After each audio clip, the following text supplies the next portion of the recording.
So one of the most common comments I get from my audience is people wanting to start up a business with little to no money. What would you do to be able to accomplish this in the modern era? My step number one is always, instead of starting a business immediately, go find somebody to shadow in that industry that is a killer and work for them for 18 to 36 months. And then you'll see how they negotiate, how they are behind closed doors, how they lose their cool, how they handle conflicts, how they get into, the arguments, the negotiation, all of this stuff. And then you'll say, I want to go do X, Y, Z within this industry. There's too many people that just want to go out there and start a business. For me, like if I want to learn how to, get a podcast going, I would be better off working for you for 6 months and seeing what all the whole crew here is setting up. And it's not all about seeing what we do right either, is it? It's all about seeing what we do wrong and taking note of that, because obviously that's where an advantage can come in business. Yeah, there's no question about it. Almost everybody I know that won at the highest level, they'll typically go to somebody they were able to shadow and see what that person did. And that'll give you, I think, an edge over everybody else that kind of will go out there and, 3 years, 4 years, 5 years, they'll fail, they'll lose their money, and then they'll come back, have to get a job, and then they'll do it again. Instead, go find a killer, work with them, 2 to 3 years, and then decide what you want to do. Now, step 2 is, if you've increased your value so much with the individual, go ask for equity and ask how you can get piece of the company. That person may say no, yes, maybe. So no, great, then go somewhere else. Yes, great, you got your shares. Maybe, what are the parameters? I'm willing to give it to you if you do X, Y, Z over the next 18 to 36 months. And get that written down then. And you get that written down and then go execute and say, here's what I did. You told me this and I'm emailing you this. Our conversation was this, Do you confirm? Yes. Let me get to work. You get to work and then you get to ask. Capitalism, we just had a conversation right now with somebody. We're negotiating a deal to bring them into our podcast studio. And capitalism is all about you having leverage in negotiation and your argument based on the results that you get, because that makes it a very easy negotiation. Negotiation is hard when you don't have the moral authority to ask. But if you got the moral authority to ask, the other person doesn't want to lose you. The other person needs you. The other person sees what kind of work you've done for them. They're like, no, we got to figure out a way to keep this person. And they're always billing your time for a lot more than they're paying you. So right. You're worth more.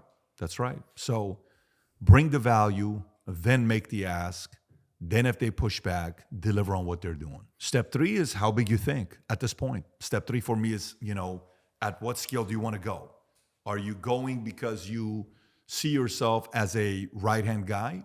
Are you a person that says support? Because in every endeavor, you have the support side, you have the lead side, okay? So the support side, you're the COO of the CEO.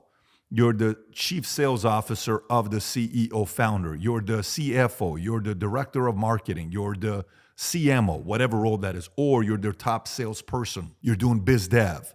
And then that's the role that you're playing. If your ambitions are, I don't ever want to be a CEO. I don't want to be a founder. I don't want the responsibilities of that. No problem. You found your home. You know what your position is and play there to the best of your abilities. And there's a lot of money to be made. If you're looking at a company, now the challenge with this is the following. I had a guy that's working for this law firm, and he's a killer. I love this guy. His name is Bobby from Glendale. He's working for this killer. And the challenge with the guy he's working for is every year that guy would take cash off the table as the law firm would make money. Say he made $7 million, takes $7 million, puts it in his pocket, pays the taxes, done deal. I asked him at Fleming's at a restaurant in California. I said, so what's the vision of the CEO of this law firm? What do you mean? I said, what is the vision of the CEO of the law firm? There is no vision. He just wants to pocket the profit. He just wants to take the profits. I said, then why are you there? What are you doing? You're wasting your time. Do you have a vision? I do have a vision. You can't have your vision become a reality working for somebody that doesn't have a vision. Yeah. You have to decide how big you want to go. Is the place you're at allowing you to go to as big as you want to go? If not, you have to reposition. So either go be the alpha or recruit a business partner to go start a business together with them, but you have a decision to be making there. And it's quite hard, isn't it? Because it's a really hard decision to leave somewhere that's Very. comfortable. But Yeah. it's very rare that you hear of someone actually downgrading when they move. They're generally going for a better wage, a better position.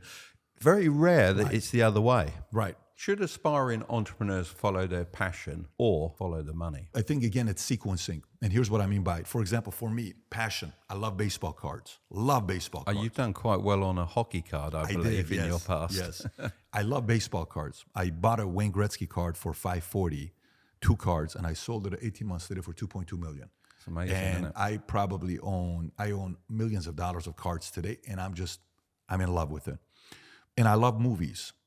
Today I'm talking to Robert Downey Jr. He FaceTimes me in the middle of the podcast. Weird guy to FaceTime you in the middle of the podcast when you're talking to Chris Como. And I'm telling him, I'm like, do you know what movie we watch every Christmas? He says, what? I said, The Judge. Him and Robert Duvall. I don't know if you've ever seen it. I've not seen that one. If you've not seen it, you and your son have to watch it together. It's very emotional. You and your son. You guys got to watch it together. That's that magical. You'll see when you watch this, you'll message me and say, Pat, thank you for this. It's that incredible. So I told him it's my favorite movie to watch. Now, there's a few other movies about him, but I love movies. I watched Napoleon the other day. I was so disgusted, so annoyed. How dare you waste a year of Joaquin Phoenix to make that shitty of a movie of a character that complicated where not a single time in 3 hours you made me want to cry? How do you make 3 hour, 2 hours and 45-minute movie where I don't want to cry a single time? I'm only angry because you're annoying me because you made a bad movie. It's like a documentary. It's nothing like a Gladiator. Anyways, I love movies. I love entertainment. I love Hollywood. But when I went and sat down with the acting coach of Will Smith and J-Lo in LA, his name was Aaron Spicer. My wife got this hour thing with him for a gift for me. It's like 17 years ago. And I said, look, man, I'm doing insurance. I make a lot of money. And I'm not going to say this publicly, but I want to be an actor. Okay. And he's like, let me get this straight. You're an insurance executive. I said, I'm doing very well, but I'm willing to quit insurance because I want to be a full-time actor. And he says, how do you do with idle time? I said, I don't do good. Yeah, it's very difficult, isn't it? I think most people in business find idle time really hard. I mean, I nip out and do things that my son criticizes me for. Like I'll sit on the mower and go around and do a bit more and go and tinker in the garage or whatever it happens to be. I've got to be doing something. See, because we're artists. Yeah. And when I was on set, I did a lot of work for a film called Black Hawk Down, which was a Ridley Scott film. Yeah, I flew the model helicopters on it. And the idle time is so frustrating. It's actually unbearable. You have to go and find something to do. Didn't Ridley Scott do Napoleon? He may have done, I don't know. Did Ridley Scott, can somebody see if Ridley Scott, It may well have Ridley been. Scott, did Ridley... I know he did Gladiator just before we did Black Hawk Down. Let me see if he did. Did he do Napoleon? He did Napoleon. There you go. He did Napoleon. So he didn't do a good enough job for you. It was horrible, I got to tell you. And he's known as being great. No, but so he tells me, he says, how do you do with idle time? I said, not very well. He said, well, the problem about being an actor is you're not working 7-8 months out of the year. And he says, I don't know if I recommend it for you. And I'm sitting there, and I'll never forget, my wife is sitting next to me, says, you could be a very good movie producer. You could fund the movies. You can make the movies. You can build a production house. But as an actor, your personality or wiring, I don't know if I recommend it for you. So that's a case of if you followed your passion, you couldn't make any money. Bingo. Yes. So right there I said, here's what I want to do. Do you like gambling or no? Occasionally. Do you like horse races? Like what kind of Not gambling? really. If I gamble, it'd be a bit of blackjack or a bit of roulette. So I lost everything I had one night on blackjack, and I went to my credit card, and I pulled out $5,000 of the cash I had on my MBNA and all my credit cards, and I lost it that night. I was $49,000 in debt. That's the last time I played. I'm like, I'm done. But I like gambling with money I am very comfortable losing. So they asked Walt Disney, they criticized him. Him and Enzo got the same criticism. They said, Walt, you only make movies because you want to make money. They told Enzo, you only race cars because you want to make money. Both of them, their answer was, I make money so I can make movies. And Enzo said, I make money so I can race cars, right? I'm making money right now so I can fund my passion. And my passion is going to be entertainment for the next 40 years. The only person that's going to fire me is going to be God. That's it. So the reason why I chose this route is because if you go passion first, then you have to be a professional beggar. I don't like begging. You have to beg people for money because sometimes passion is like, whatever. And I don't mean money, go chase money and all this other stuff. No. I mean, go find an industry that you can use your talents. I'm a numbers guy. I love people. I love communication. I love talking to people. So I was able to use my talent, but is insurance my passion? No. That allowed me now to do what I'm doing, where I get to kind of play and be that 14-year-old kid with dreams. Because it's very rare that if you do a Venn diagram, that the passion is going to meet the money. It's just not going to be in that sweet spot. And for myself, I followed my passions. Fortunately, I did reasonably well, but really the money came from the investing side of what I did, not from my passion. So I think What was the sometimes... passion? What'd you do? Radio control models, hence flying the models in the films. So I think sometimes people can be swayed by their passions too much. I totally agree. The same thing goes with marriage. Some people just get married because the sex is really good. If you do that, there's a lot more to marriage than just the sex. Sometimes there's a lot more to winning in life than just putting time into your passions. You may be broke just pursuing your passions.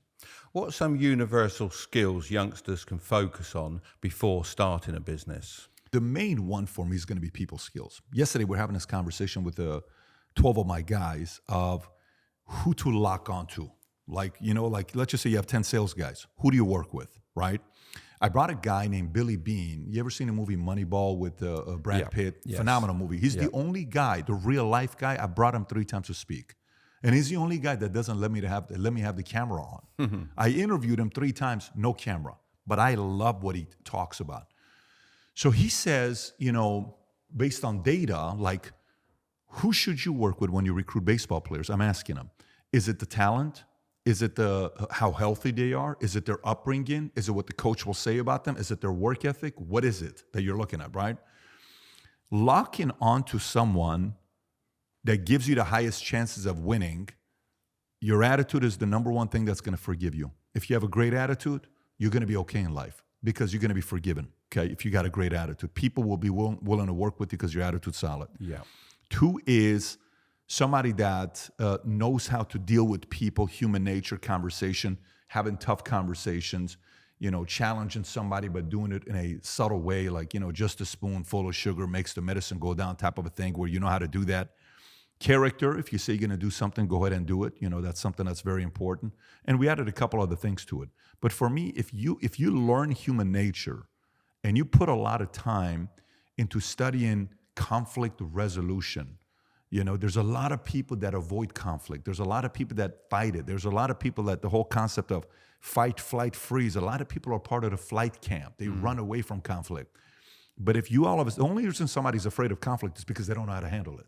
When somebody doesn't know how to handle conflict, they just fight. They raise their voice. Yeah. It's because you don't have a mechanism. So what if you had a 7-step process? First you do this, then you do this, then you do this, then you do this, then you do this, then you do this. Oh, I never thought about that. Why don't you start the conversation based on this? Hey, Johnny, I don't know why. I feel like you're upset. What did we do to upset you? Can you please tell me? I'm not upset. Well, that leads me on to the fact that you're better off to listen all the time, aren't you? I always say you've got 2 of these and 1 of these, so listen twice, speak once. And obviously, if you can absorb that information, you can come to a resolution and make the sale more often than not. That's a form of being great with people, right? That's people skills. Like today we're negotiating with 5 guys at the table with 2 lawyers. And one of my guys starts going on a 10-minute rant, just talking about something that makes no sense. Yeah. I text him in the middle of the lunch. No one knows this. I said, be interested. Stop being so interesting. Let them talk. Learn about her. Why does she care to know about you? You're not the product. She is. Be interested. And then he started asking questions.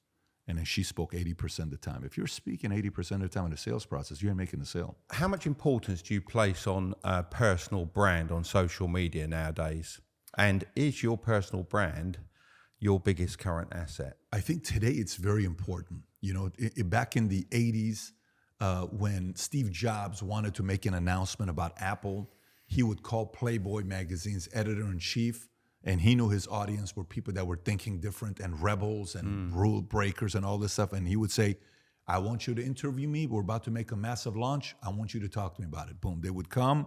He would do the interview. It's in Playboy. Boom. Steve Jobs, the founder of Apple, just said this, right?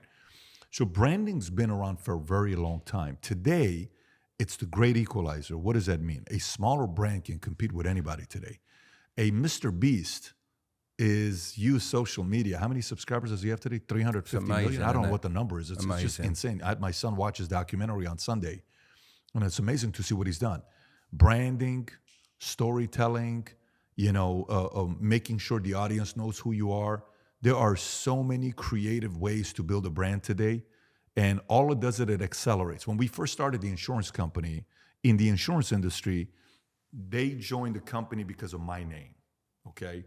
And eventually, later on, they joined the insurance company because the insurance company was already big. People knew. Yeah. Boom, they're joining this. But at a point, if your company is small but your brand is growing, you gain credibility of people wanting to do business with you. And then whatever you do with it next is obviously on you. Yeah, I think mine was I went out and did my sport worldwide and got my name from that. So for my business, that really drew people in that wanted to work with me, and also customers that wanted to come to buy from me, which was great, of course. So I think you've done a similar thing by building your personal, social media presence. Do you think it's your number one asset? I do now, yes. Okay. Yeah, but I wouldn't have looked at it as that probably 4 or 5 years ago.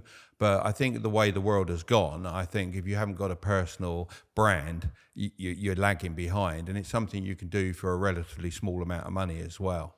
Particularly if you're looking to go into business in the future, you should really be starting now. And also watching what you're putting online as well forever. I agree.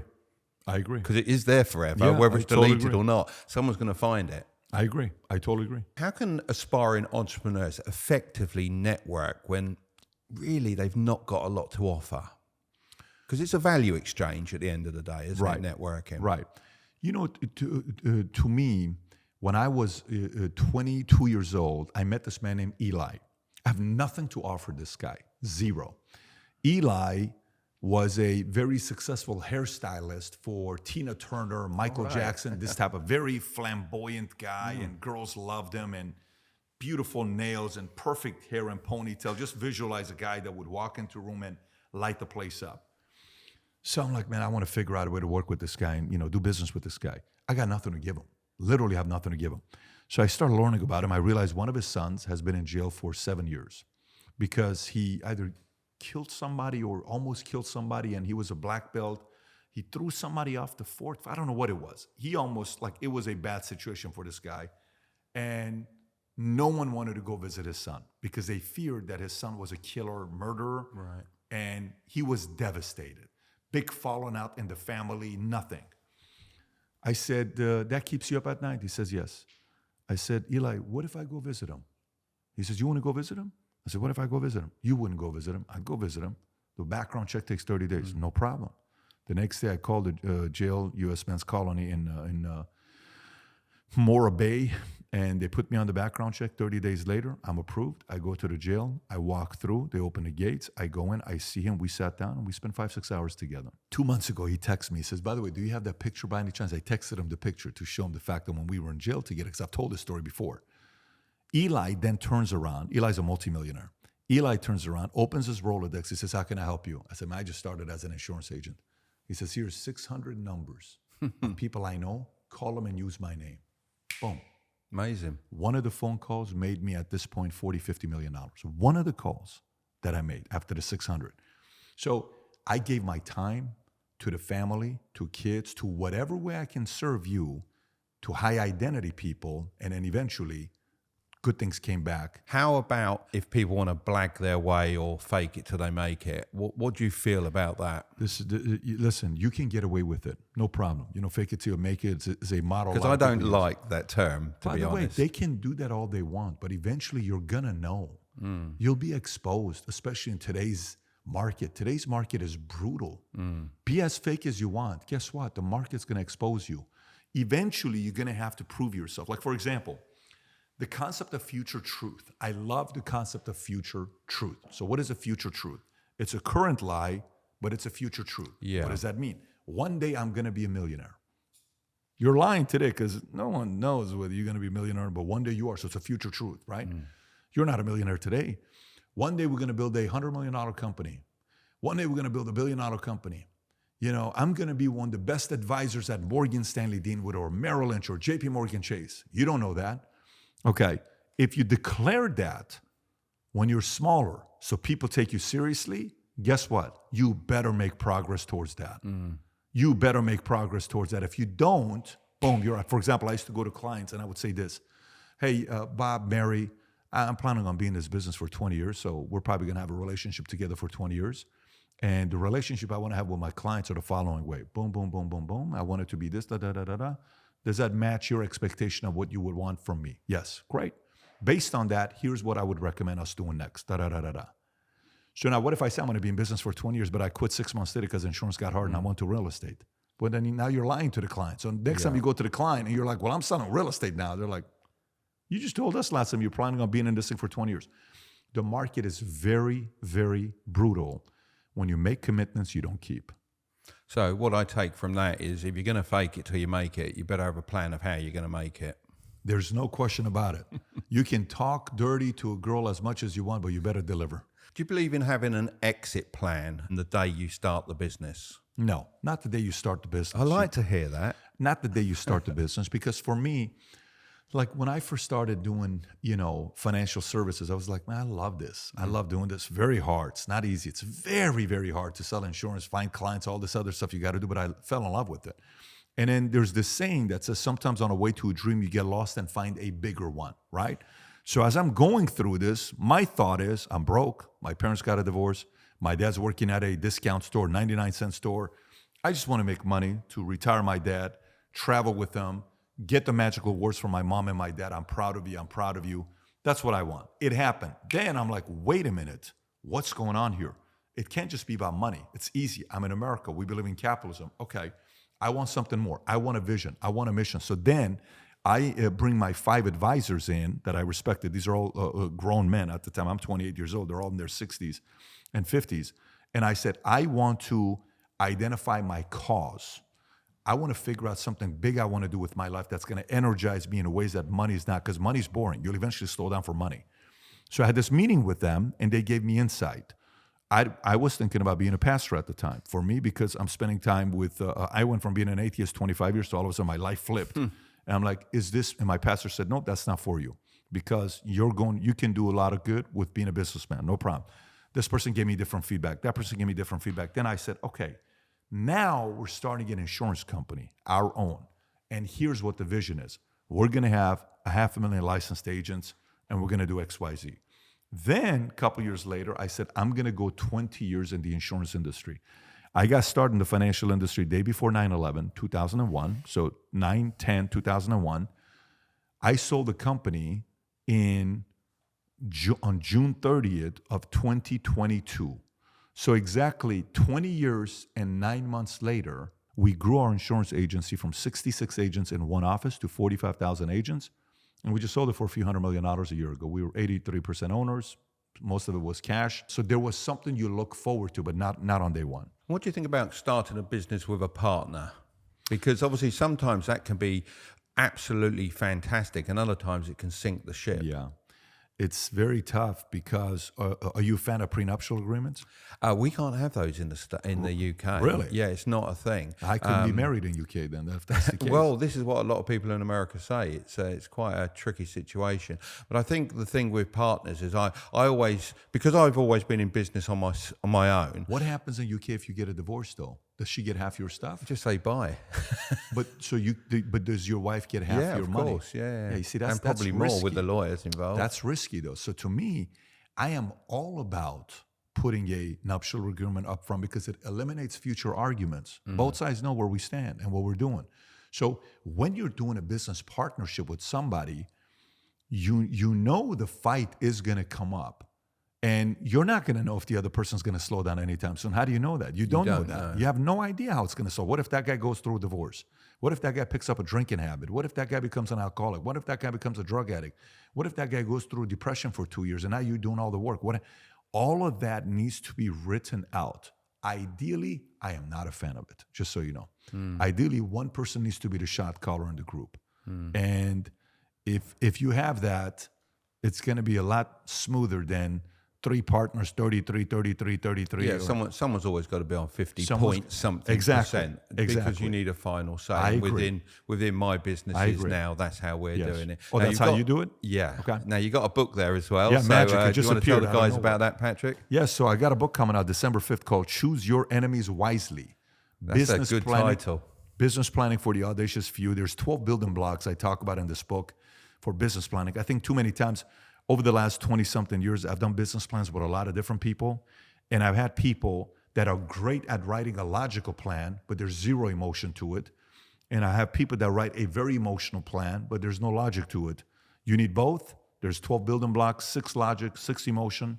And I explain to you exactly how to write it properly. But yes, you got to choose your enemies wisely. That's fantastic. Thank you very much. Thank you.